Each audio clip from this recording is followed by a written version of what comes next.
Your reaction to that? Well, considering that you concede 2 goals away from home and you still get away with a draw, you have to take some positive from it. I think we conceded 2 very poor goals. We give them hope, especially with a lot of giveaways, simple balls that we lost in our own half, because there were other moments that we had total control of the game and we looked a threat. We lacked a little bit of more threat and capacity to punish them near the box, but it's true that we are lacking 4 of our main attacking players. So overall, everything to play for, and we have to play at the Emirates. Do you feel it was a getaway, that you were lucky to get away with some of the way you played tonight? I don't know if it's a lucky. Obviously, the second goal is lucky. Martinelli is true. We had a big chance with Fabio as well, but it's true that at 2-1 we conceded after a direct play. We lose the runner, a big chance that they had to make it 3-1. So a lot of things to improve, that's for sure. But as well, we showed a lot of resilience to stay in the game and get back on the game and be alive in the tie. Do you feel that's maybe because you had 6 different players in, or you lack a little bit of European experience? What was it? Probably it's a mix of everything. Making 6 changes, you lose a little bit of the cohesion, but we had to make the changes because obviously some players weren't available and fit to play. Some players have to play in different positions because we don't have any strikers, so we have to adapt to it. And then we try to make the changes to try to improve the game, which I think we did. And did you end up bringing on players that necessarily you wouldn't want to play? That you didn't want Thomas Partey to have to play tonight, and Gabriel, but they had to come on? They have to be available to play, and we have to use them. At this club, you have to play every 3 days, and you have to be fit and available to do that. If not, it's not worth it. And where does it leave the tie for you? Everything is still to play for. Obviously, we're going to play at home, and we have to show that we are the better team, and we decided to win the game. Mikel, thank you. Thank you. William, how was that? That seemed quite hard work. Yeah, today it wasn't an easy game. We scored the first goal, and we conceded 1-1. On the second half, they scored the second one. But yeah, as always, we never give up. We come back and score the second goal. And yeah, that's it. We are lucky we have a second game at home, and we will give everything to win next week. Was the disappointment taking the lead away from home and then conceding afterwards from a set piece? Yeah, of course. It's always bad to concede 2 goals, 1 in set pieces and 1 in counter-attack. But it's okay. We didn't lose. It's the most important. And we play the next game at home. And how was it playing alongside with Jacob? Because you haven't played in a game before. Yeah, it's his first game. And he played well, and for me as well, I played the first time with him, and we did well. Unfortunately, we conceded 2 goals, but it's okay. We played well, and that's good. How much training had you done together beforehand? Yeah, we train a lot together, because in training we change the pair always. So that's why we play good together, and it wasn't bad to play with him for the first time. And where do you think this leaves you in the tie? Well, what did you say? Where does this leave you in the tie? 2-2 after the first leg. Yeah, it's okay. It's okay. Of course, we wanted to win here, but it's okay. We didn't lose, and we have to be focused on the next game. And we are lucky because we play at home, and we'll give everything as always. And what does it say about this side that again you come back from being behind? What did you say? What does it say about your side, the Arsenal side, and the mentality that you go behind and you come back again? Yeah, it's always, we know they can score, but we know that we can come back always. So we never give up, and that's a good mentality from the team, and we will do this every time. But it's always better to lead, but when we don't lead, we have to come back. William, thank you. Yeah, thank you. Yeah. Impressive performance from the goal-scoring centre-half. Would they have taken it pre-match, a draw? I think they still wanted to win the game. Yeah. But yeah, in the end, I think it was a fair draw.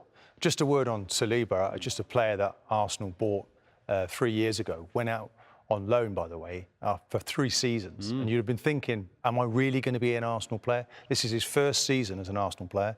In the first very match of the season against Palace, he was man of the match. And he's been brilliant ever since. I think you're just growing in stature, just listening to him speak there. The goal he scored tonight, his performance, he's a proper central defender. Is he Arsenal's senior centre-half now, already? Oh, without doubt. Yeah. I mean, him and Gabriel make for a really good partnership. I think he's ahead of Gabriel. But yeah, I mean, he's doing everything you want. There's a hunger. He's taking responsibility. He wants to get into the next round. He's giving everything for the cause. I guess, not that he's using it as an exercise, but Arteta finds out about the strengths and maybe the weaknesses of his squad in this competition. Yeah, and I think he viewed this game as an opportunity to do that, given Sporting's status. They weren't exactly flying in the league. They looked almost vulnerable. You know, they find it hard to score in the league. So he saw this as an opportunity to try out those players because he knows that this next couple of months he's going to need that on that depth. There's players coming back, but there's also players out, certainly in attack. You know, Martinelli starting down the centre was one example of that. But, you know, changing up the partnership, the pairing at the back. But going back to Saliba, he could be there for the next 10 years. I mean, a centre-half pairing of old, maybe. I like the way you used the word old there. I see a little bit of Van Dijk in him. I don't know about you. Obviously, if you contribute both ends, you're doing a lot as a centre-half. He's very composed. He's strong. Again, he's got that ingredients of pace there. Look, he's I suppose Tony Adams was noted for scoring from set pieces. He's got in on the act again. It's a nice habit, isn't it? To your head to be the first on the ball in either box. Really good header, heads it down. Makes his own space, doesn't he? Shoves off Gonçalves, who's the blocker. So if you're organising, Gonçalves is never going to tower up over him. No, nothing at the back post at all. Irrelevant. Gonçalves loses him because Saliba shoves him off, gives him that space, and then it looks like he's got an uncontested header. But he has shaped that whole scenario. Yeah, maybe communication, lack of match practice amongst centre-half, goalkeeper, etc., leads in part to the 1-1. Yeah, I mean, I think the goalkeeper has to learn from it. It's, you know, when you wake up, you make up your mind to come for the ball and you go and reach it at the highest point. If you look, the goalkeeper comes and then he backs off. He kills a little bit the central defenders. He's not set, is he? He's not set. Look how wide his legs are there. There's no way you can commit to moving. It's an in-swinger. You've got to come and use the pace of the ball whipping in. Look how close it is. Look how close it is to the goal. It's 3 yards out. Yeah. So as a goalkeeper, you have to command that area. Absolutely. You call everyone off. You expect your defender. Kivior did nothing. He shrunk into his own shoulders there. You expect your defenders around you to protect you, but they didn't get a shout. They didn't protect him, but the goalkeeper needs to take command of that area. I'll tell you what I do when I'm playing for the next one. I'm heading that, and I'll take my own goalkeeper out because if I can't rely on him. But you know what? Ramsdale will deal with that. He would take that out of your decision out of your hands. For sure, Ramsdale would have come and dealt with it. But then it's a goalkeeper who's not played much football, so let's give him a little bit of a break. But then he has to learn, doesn't he? He has to learn quickly from his mistakes. Yeah. As Rachel said, Arsenal actually came out second half brightly, but then nice bit of play from Sporting for the 2-1. Yeah, as we said, 3 really good opportunities from an Arsenal point of view. And this would have been disappointing. That run in behind there gets in between 2 strikers. Again, the goalkeeper, it's a reaction, isn't it? It's a reaction save, and he parries it. You could say into harm's way, but the reaction there for Paulinho is really outstanding, gets to it first. Yeah. It's just a tap-in, but I don't think we can approach the goalkeeper on that one. It wasn't ideal where he puts it, but none, you know, the reaction then from the striker. It's impossible. Where you deflect it, you're not intentionally deflecting it. It's just getting an arm out, getting something on it. 3 yards out, point blank, gets down well low to his right-hand side, and Paulinho's the one who reacts first. We talked about Martinelli through the middle, didn't we, pre-match? Got that one electric glimpse of what he can do all by himself. Yeah, I think we saw him score a goal for Chelsea when he first burst onto the scene from an Arsenal point of view. And we know that he has that pace, that change of pace. You know, when he breaks here from, I mean, it's a hell of a run he goes on. I mean, he weaves through players, and he's got great pace. I mean, it's great defending in the end. He looks he looks like Carl Walker. Goalkeeper does excellent, by the way, because he comes flying down his line and he forces Martinelli to take that extra touch around him. Because if the goalie doesn't go down the line, he can shoot from the 18-yard box. But he comes down and shows that he has to go right. You could say the goalkeeper sold himself a little bit there, and luckily the defender was actually covering him. Saint-Just absolutely rapid though to get back. I thought he'd scored with the celebration. He was very pleased with his defending. So he should be. But then, in 45 seconds, I think it is, Arsenal survive what was, again, a dangerous situation, and then less than a minute later, they're level. Great fortune in this one, isn't there? Paulinho again, isn't it? Yeah, and this comes after he said the first 10 minutes, it was all Arsenal, made nothing of it. This is such a poor effort. They had some good runs from deep, which was a little bit of a feature of the game. But straight up the other end, I don't think Xhaka's actually going to claim this one. But, you know, I mean, a good job it didn't reach its target because it was hell of a... I mean, he's blasted it at Vieira. And in the end, it's a... No foul there, is there? I don't think there was enough in that, to be honest. Yeah. I think VAR checked it. As you say, it's a really fortuitous goal, but Arsenal will take that. Yeah, they will. They'll get Ugarte back next week, but they'll lose Coates and Morita, both booked, and thus 2 yellows they'll miss next week. That'll be a problem for Sporting. And kind of, like, they were pretty lightweight bookings as well, weren't they? Yeah. So they'd be disappointed with that because going in with 2-2, as much as Arsenal wanted to win that game, they know the home advantage is massive. It is, whereas going there for Sporting, they needed their full-strength team, which is that team, plus some to come back in. So I'm sure Arsenal will make changes as well going into that home leg to ensure that they get, you know, because they want to be fighting on as many fronts as they can. They know they've put on display today that they have the depth of squad to be able to do that. And I think looking towards the weekend, you know, they come away unscathed. There's a problem in that centre-forward position. Trossard, another one who's out, Nketiah, Jesus nowhere near really getting back. Training, but yeah. Yeah, so that's an area. So he wouldn't want to lose anybody else tonight. They're still in the tie. They can finish it off in the next game. And as we say, the Emirates now is really rocking for every game they play there. So that's going to be something that they won't be really used to, Sporting. Gunners fans. Granit, that seemed quite hard work. Yes, for sure, and we knew that as well before the game. Very tough to play here. I played here, I think 3-4 years ago, and it's always tough to play against a Portuguese team. A lot of discipline, good tactical, good footballers as well. But we have to take the 2-2. We knew that before the game we have 2 legs, and let's finish the game in London. You showed that ability again when you go behind to come back. Yes, first of all, we started, I think, okay in the game, scored the first goal. On this level, to concede these 2 goals can't happen. It's too simple, too easy. But yeah, we scored the 2-2 after, and we had in second half, I think, a lot of control in the game. And the game can change. We can lose this game as well, but we had a chance to win as well. So that's why we take the 2-2. Granit Xhaka with Angus Scott. There's the next 6. Obviously, that could change if they get through next week. There'd be a game between Liverpool and West Ham. Open draw, remember, from the quarterfinals onwards in all the European competitions, so they could draw clearly anybody, including Manchester United, were they to progress. But how far ahead do players look, Martin? Just, I think it's game to game. Really? Without doubt. I do think, though, you're away in Europe, you're a long way from, you know, the Premier League, aren't you? And you're thinking, oh, if the manager's not going to rest me, I need to manage myself a little bit in terms of my performance. I think we saw that with Saka tonight. Just a little bit, maybe just not at the level, and I think that's normal. That's only human. We come through unscathed, a lot of difficult games. Fulham would have had a week to prepare for that. They're taking a look at Arsenal tonight, and Arsenal will be in good shape, there's no doubt. But he's right, they were technically very good, tactically very good, some really good players in there. So that's a decent result for Arsenal. It keeps that momentum going. Without having lost the game, you're still very much in the tie to bring it home. Because it's an area of the pitch they are now a bit short. Obviously, Trossard ill/injured, Jesus on the way back, and Nketiah also injured. So it's kind of needs must for Saka, I guess, to some extent. Yeah, it is. And I agree that I think not only naturally you will pace yourself a little bit, but I think it'll be stringently monitored by the sports scientists, by the doctors, by all of the training analysts who analyse loading. You know, they all wear the sort of little tops with the...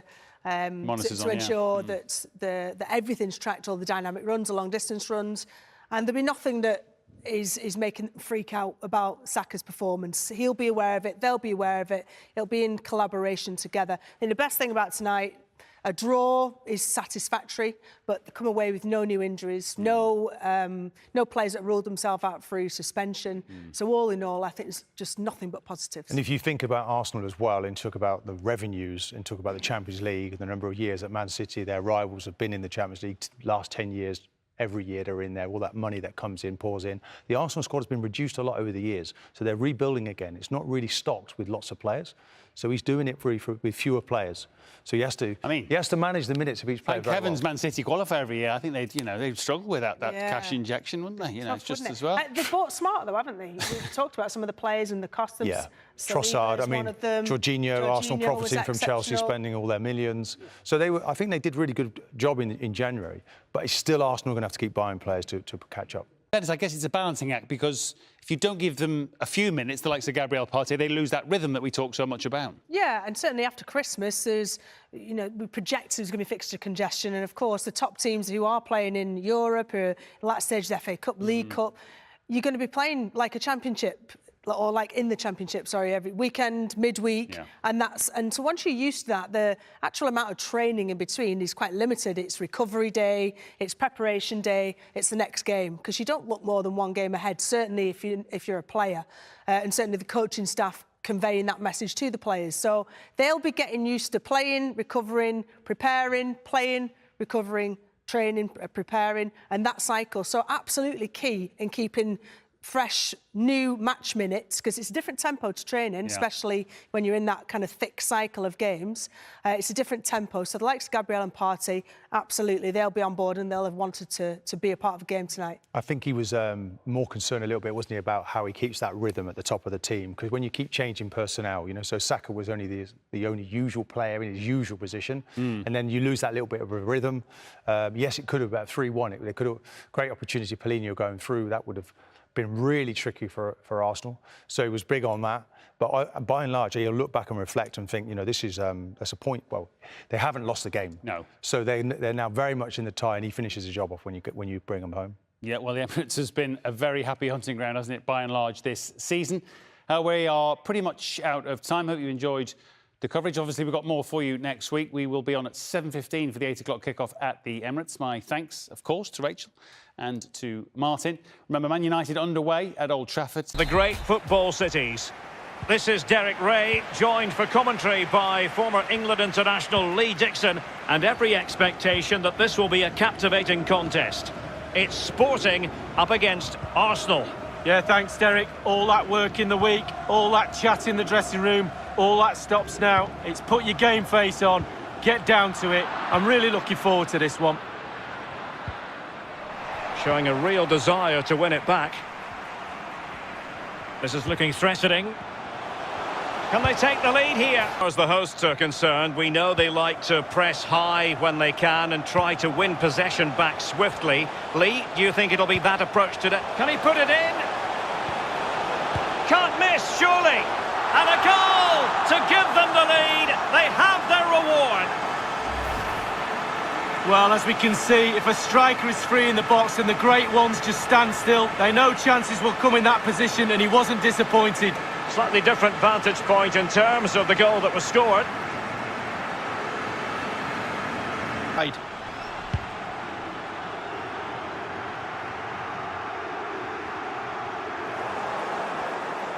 Well, it didn't happen for them in attack. Granit Xhaka.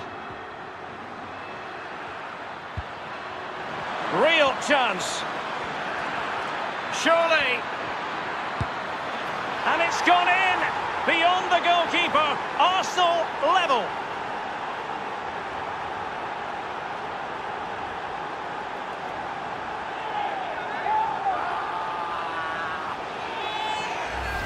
Well, here's the replay. It's a really lovely through ball. And when he gets through to the keeper, he just smashes it past him and gives him no chance to think.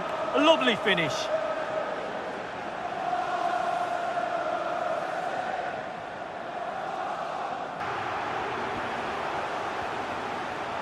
Well, no stopping him. Crucial block from David Luiz. Counter-attacking, very much an option. Oh, terrific pass. Can he do it? There it is! A fantastic goal, and no wonder he's off celebrating. Well, let's see the replay and look at the pace at which the counter-attack happens. And once he gets himself settled with the keeper to beat, he hammers it into the back of the net. Smashing goal.